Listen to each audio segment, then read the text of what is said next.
서울 여의도 광역방송센터입니다. 문재인 정부 산업부 블랙리스트 의혹 관련 백운규 전 산업통상자원부 장관에 대해 검찰이 청구한 구속영장이 어젯밤 늦게 법원에서 기각됐습니다. 오늘 여의도 초대석은 문재인 정부 산자부 블랙리스트 수사 얘기해보겠습니다. 시사평론하는 변호사 손금주 전 국회의원 스튜디오에 나왔습니다. 안녕하세요. 네, 안녕하십니까. 문재인 정부 산자부 블랙리스트라고 하는데 이게 뭐 어떤 내용이고 백운규 전 장관에 적용된 혐의가 어떤 건지부터 좀 볼까요? 그러니까 백운규 전 장관이 네. 문재인 정부 집권 초기, 그러니까 그 2017년부터 18년 사이에 산업부 장관을 역임했습니다. 네. 근데 이제 그 당시에 그 13개 산업부 산하 기관장에 대한 인사에 개입했다는 혐의를 받고 있거든요. 네. 전 정부의 기관장들에 대해서 사직서 제출을 강요하고 네. 또 새 정부의 기관장 선출에 네. 좀 관여했다, 이런 혐의를 받고 있고, 이런 네. 혐의 때문에 검찰에서는 직권남용죄와 위계에 의한 업무방해죄를 네. 적용하고 있습니다. 네. 이게 백 전 장관이 혐의는 인정하지만 뭐 이른바 증거인멸이나 도주 우려가 없으니까 뭐 구속할 필요가 없다, 이런 주장인 건가요? 어제 영장실질심사에서? 아니면 그러니까 아예 혐의를 부인하는 건가요? 이 건이 사실 3년 전에 고발로 시작된 건이거든요. 근데 그 당시에도 그렇고 어제 영장실질심사 당시에도 그렇고 네. 백 전 장관은 법과 규칙에 따라 원칙적으로 처리했다, 이렇게 네. 범죄 혐의를 강력하게 부인하고 있습니다. 법원이 밝힌 기각 사유 어떻게 되나요? 이번에 법원에서 영장 기각 사유를 밝히면서 좀 네. 다른 건보다는 좀 자세하게 밝히고 네. 있거든요. 그러니까 먼저 범죄 대부분의 사항들은 소명이 됐지만 네. 일부 혐의에 대해서는 다툴 여지가 있다. 그리고 그 백 전 장관이 지금 원전 네. 월성원전 조기 폐쇄 문제로 대전지방의 법원에서 형사재판을 받고 있는데 네. 이미 형사재판을 받고 있기 때문에 뭐 그 도주 우려가 있다고 보기는 어렵다. 네. 또 교수 신분이고 해서. 네. 그리고 세 번째는 검찰이 이미 객관적인 증거를 많이 확보하고 있어서 네. 증거 인멸을 할 우려도 없다. 네. 뭐 이런 사유를 들어서 결국은 도주나 증거 인멸의 우려가 없기 때문에 네. 기각했다, 이런 취지로 밝히고 있습니다. 이게 하나하나 좀 뜯어볼까요? 네. 그 말씀하신 대로 범죄 혐의가 뭐 대부분 소명이 되지만 일부 혐의는 다툼의 여지가 있다. 이건 네. 뭐 어떻게 봐야 되는 건가요? 좀 이게 혐의.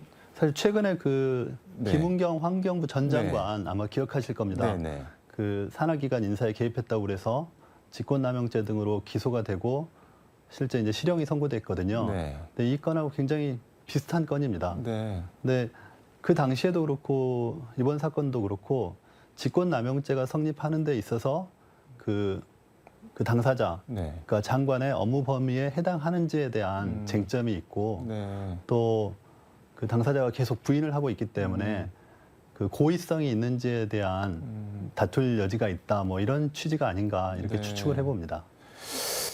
이게 객관적 증거가 상당수 확보됐다. 객관적 증거라는 표현도 그 네. 눈에 띄는데. 굉장히 이례적인 표현이죠, 네. 사실. 근데 이제 검찰이 그만큼 뭐 조사를 했다고 볼 수도 있는데 네. 증거라는 게 그 관련자들의 진술 네. 증거가 있고 뭐 관련 서류나 이메일 같은 물적 증거가 네. 있거든요. 근데 이제 객관적 증거가 많이 확보됐다고 하는 거는 그 압수수색을 하면서 네. 그 당시에 서류들이라든가 의사소통을 하면서 왔다 갔다 했던 이메일 같은 네. 것들이 많이 확보되어 있다고 네. 볼 수 있고, 그래서 증거 부분에서는 어느 정도 입증이 되었다는 취지로 네. 이제 영장 담당 판사가 밝힌 것 아닌가, 이렇게 생각합니다. 근데 일반 시청자들이 듣기에 이제 조금 이해가 안 갈 수도 있는 부분이 범죄 혐의가 대체적으로 소명이 되고 그렇죠. 뭐 일부 다툼의 여지가 있다고 단서를 달긴 했지만 객관적인 증거도 확보됐고, 그런데 네. 결과적으로 구속영장은 기각하고 네. 이거는 뭐 어떻게 평가를 해야 되는 건가요? 그러니까 법원이 굉장히 부담스러웠던 사건이 아닌가. 사실 검찰 내부에서도 네. 이번 그 구속영장 청구에 대해서는 시기적으로 좀 이르지 않나 하는 우려의 목소리가 그러니까 주변에 정권 있었습니다. 출범하자 예, 이제 그렇죠. 얼마 안 돼서 정권 네. 출범하자마자 얼마 안 돼가지고 전 정권의 장관을 네. 수사하면서 구속영장을 청구한 건이기 때문에 네. 아무래도 법원 입장에서도 이 시기에 영장 발부하는 것은 좀 부담스러웠다고 볼 수 있고, 네. 또 무엇보다 백 전 장관이 네. 이미 그 대전지방법원에서 형사재판을 받고 있거든요. 네. 그러니까 그 절차에도 이미 계속 출석하면서 재판을 받고 있기 때문에 굳이 구속해서 뭐 네. 재판을 받거나 수사를 할 필요는 없지 않냐 네. 이런 취지로 보입니다. 이게 검찰 입장에서는 그럼 조금 뭐 난감해진 건가요? 어떤 건가요? 예, 그렇죠. 검찰 실제 이제 동부지검에서 이 네. 사건을 수사했고 동부지검이 김은경 전 환경부 장관 사건도 수사를 했거든요. 그러니까 관련 사건에 대한 노하우가 많이 쌓여 있는 검찰청인데 네. 이제 아무래도 김은경 전 장관의 그런 구속 사례가 있기 때문에 네. 좀 자신하고 구속영장 청구를 했을 것 같습니다. 그리고 그 판사가 밝혔듯이 객관적인 자료들을 많이 확보했다고 하지 네. 않습니까? 그래서 좀 자신하고 했는데 영장이 기각돼 버렸으니까 네. 아무래도 조금 수사 동력에는 차질이 있지 않을까 이런 생각을 합니다. 이게 백 전 장관은 어저께 밤에 한 11시 24분쯤 구치소에서 풀려 나오면서 뭐 재판부에 현명한 판단을 해주신 재판장님께 감사하다 뭐 이러면서 집으로 네. 갔는데 검찰에서 보강 수사를 해서 영장을 재청구할까요? 아니면은 그냥 불구속 기소를 할까요? 어떻게 예상하시나요? 사실 이 건은 뭐 백 전 장관이 목표인 네. 수사는 아니라고 봅니다. 왜냐하면 네. 백 전 장관은 이미 월성원전 조기 폐쇄 건으로 네. 본 재판이 진행 중이거든요. 네. 그래서 청와대 윗선의 그 산하기관장에 대한 네. 인사 관여 지시가 있었는지가 목적이기 때문에 네. 수사는 계속 진행하는 것으로 보이고 그런 취지는 아마 동부지검에서 이미 밝힌 것으로 네. 생각됩니다. 근데 이제 그 불구속 상태로 할 것이냐 또는 재청구를 할 것이냐 이거는 좀 예측하기는 어려운데 네. 기존의 검찰의 수사 관행상 보강 수사를 해서 재청구할 가능성이 높다 이렇게 생각합니다. 이게 뭐 수사 목표, 청와대 윗선 뭐 이런 예. 단어들을 말씀을 거창한 해주셨는데 단어들이 자꾸 나오네요. 이게 궁금한 게 그러니까 수사에 뭐 제동이 걸렸다는 식으로 표현을 하잖아요. 영장이 네. 기각이 되면서. 근데 범죄 혐의가 나오면 수사를 하면 되는 거지 꼭 구속을 시켜야지 뭐 수사가 잘 되고 구치소에 잡아 넣어야 잘 되고 뭐 그런 게 있는 건가요? 제가 이제 그 형사재판 네. 이제 재판장을 할 때 네. 그 벌써 10년이 넘었는데요. 네.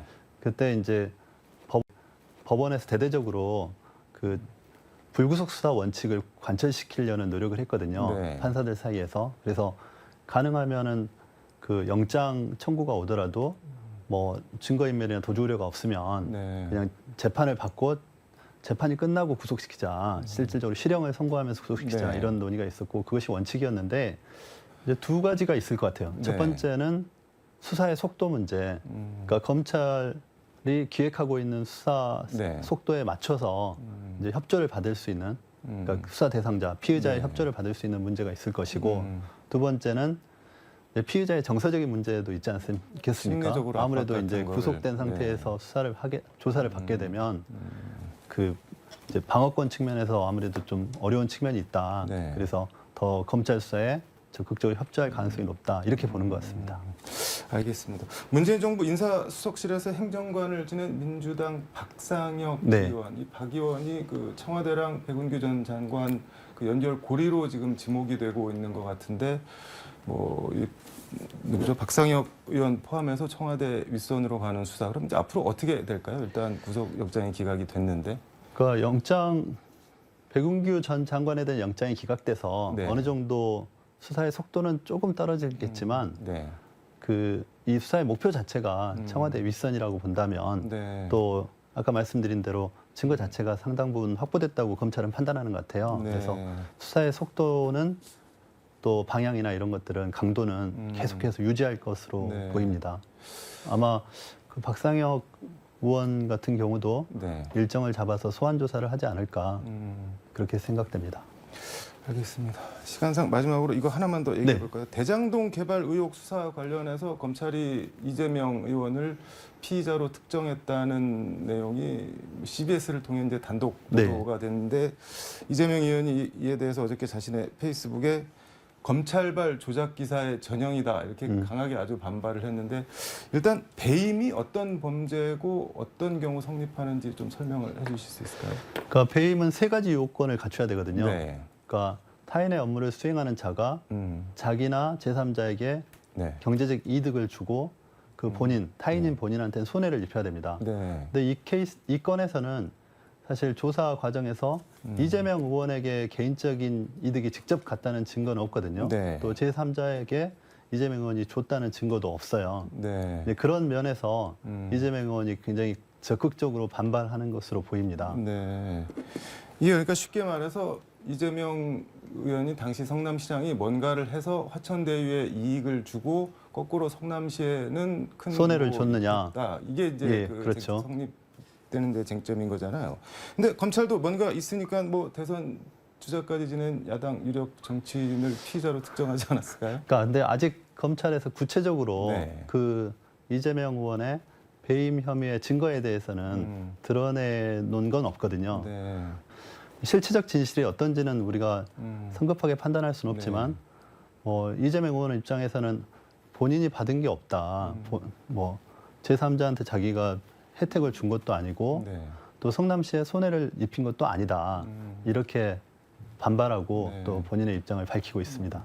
이게 뭐 말씀하신 대로 엄연히 피의사실 공표죄가 있고 그 네. 뭐 기소 전까지는 재판 전까지는 관련 내용을 누설하지 못하도록 돼 있는데 특정 언론을 통해서 이렇게 단독 그러니까요. 이러면서 이렇게 나오는 거 이거 어떻게 보세요? 네, 검찰에서 뭐 의도적으로 했건 네. 뭐 또 취재 기자가 적극적으로 뭐 취재를 해서 얻은 네. 정보이건 간에 사실 이런 관행은 조금 이제 없어져야 되지 않을까 네. 이런 생각도 듭니다. 알겠습니다. 이재명 의원은 뭐 원래 민영 개발이었는데 그 공영으로 돌려서 수천억 원을 추가로 네. 더 걷어왔는데 이게 어떻게 배임이 되냐 뭐 일관되게 이렇게 반박을 하고 있는데 이거는 어떻게 보시나요? 그 대선 당시부터 이재명 의원이 그렇게 네. 얘기를 했고 그 부분에 대한 뭐 관점에 따라 또 진영에 따라 평가가 다른데 네. 그쪽 부동산 개발을 하는 분들 입장에서는 뭐 공영 개발을 전환시켜서 그 정도의 이런 성남시에 이득을 준 것 자체는 네. 사실 그 전에는 그런 케이스가 없었답니다. 그래서 네. 굉장히 뭐 그 이재명 당시 시장이 네. 적극적으로 행정을 했다고 봐야 된다. 이렇게 긍정적으로 평가하는 분들도 있습니다. 네. 아무튼 이거는 좀 지켜봐야 될 것 같고 지금 이재명 의원은 뭐 검찰 이용한 정치 보복이다 이러고 우상호 비대위원장은 워딩이 아주 센데 제 MB 정권 시즌 2다. 뭐 문재인 전 대통령까지 수사가 안 간다는 보장이 있냐? 좌시하지 않겠다. 뭐 이렇게 나오고 있고 국민의힘에서는 5년 내내 적폐 청산한다고 수사해놓고 무슨 소리냐 이렇게 반발하고 있는데 어떻게 보시나요? 이 부분은? 그러니까 이게 뭐 5년마다 반복되는 네. 거라서 이제 국민들도 식상할 수도 있는 부분인데 네. 이제 민주당 입장에서는 아무래도 적극적으로 방어할 수밖에 없고 네. 또 국민의힘 입장에서는 우리도 당한 게 있는데 뭐 대갚아 주겠다 뭐 이런 네. 취지 같아요. 근데 이제 국민의 눈높이에서 국민의 입장에서 정치를 하셔야지 네. 되는 것 아닐까. 개인적으로 보복 수사 쪽에 가깝다고 보시나요? 아니면 정상 수사라고 보시나요?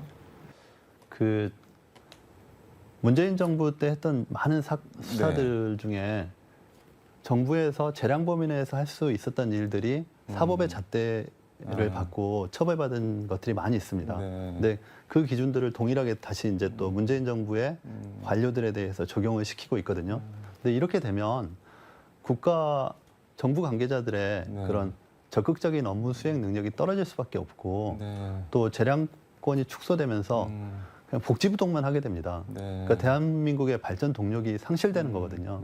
그래서 이런 부분들을 좀 대승적인 차원에서 봐야 된다. 그러니까 부정부패를 하고 축적한 네. 부패한 관료들을 처벌하는 네. 것에 형사적인 잣대가 들어가야지 자꾸 이제 물론 백 전 장관의 케이스가 어떠한지는 네. 우리가 모르지만 네. 적어도 행정 관료들의 업무에 대해서 너무 지나치게 세밀하게 관여하면서 사법권이 네. 개입하는 것은 바람직하지 않다고 봅니다.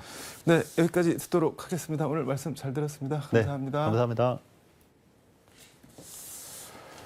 네, 한덕수 총리 주재로 그제 열린 국무회의에 전임 문재인 정부에서 임명된 전현희 국민권익위원장과 한상혁 방송통신위원장이 국무회의 참석 대상이 아니라는 통보를 받고 참석하지 않았습니다. 쉽게 말해 안 와도 된다, 오지 마시라고 한 겁니다. 금융위원회와 공정거래위원회는 문재인 정부에서 임명된 위원장들 대신 윤석열 정부에서 임명된 부위원장들이 국무회의에 대신 참석했다고 합니다. 사실상 사퇴 압박이라는 해석이 많은데 전현희 위원장의 경우 직접적으로 사퇴를 종용, 압박받았다는 얘기도 있습니다. 새 술은 새 부대라는 말이 있기도 하지만 억지로 있는 술 강제로 다 쏟아버리면 무슨 블랙리스트라고 해서 검찰 수사받고 징역 갈 수도 있습니다. 멀리 갈 것도 없이 김은경, 백운규 두 전직 장관이 그 예 아닌가 합니다. 한쪽에선 검찰이 전 정권 직권 남용 블랙리스트 수사를 하고 다른 한쪽에선 유무영의 사퇴 압박을 넣는 모습이 좀 아이러니해 보입니다.